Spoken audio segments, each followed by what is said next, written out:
Hi, good morning, guys. I'm coming to you from Albuquerque, New Mexico. I'm here for a speaking event, but I want to be faithful to vlogging on Fridays, which is what I'm committed to. So I'm answering a question that someone had posed on the In the Name of Love Facebook page. It was about fasting. The question was kind of terse, so I didn't know if it was the theological implications of fasting or the spiritual motives of fasting. So I'll go ahead and lightly address both and then post some stuff on the blog. But in Isaiah 58 verses 7 through 3, we see a biblical fast. So that's denying yourself food and sometimes even water. But then we also see partial fast that we see in Daniel chapter 1 verses 8 through 16, where they omitted certain foods from their diet.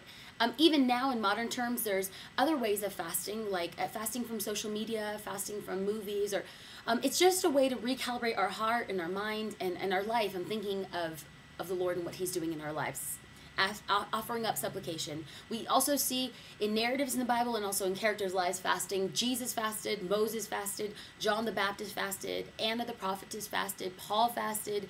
The people of Persia, the Jews of Persia fasted when Queen Esther was about to speak to King Xerxes.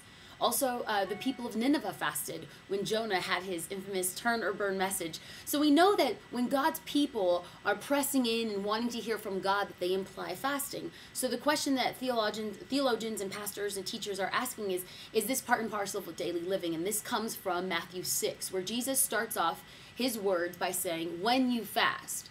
So people are implying, well, Jesus said, when you fast, implying that this is something that should be done as part of our Christian life. But at the end of that narrative, Jesus says, when the bridegroom, alluding to himself, is with us, then there's no need for fasting.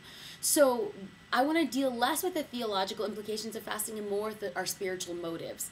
I'm going to be 100% honest with you and let you know that when I fast, it's less to do with food, and I'll tell you why. I started fasting, and it had to do with, God helped me with my addiction to food and helped me lose weight. Well, looking back retrospectively, there's 3 or 4 days that I didn't eat. It was more of anorexia than it was a recalibrating of my heart and mind. It was more to do with, God, I want to lose weight, and less to do with, God, make me the person that you want me to be. And so in fasting, we have the ability to do so. Some things that Jesus warns us against, specifically in Luke 18 verses 9 through 14, is when we fast, not to be like the Pharisees that put ashes on their forehead and walk ostentatiously through the streets saying, oh, look at me, I'm fasting.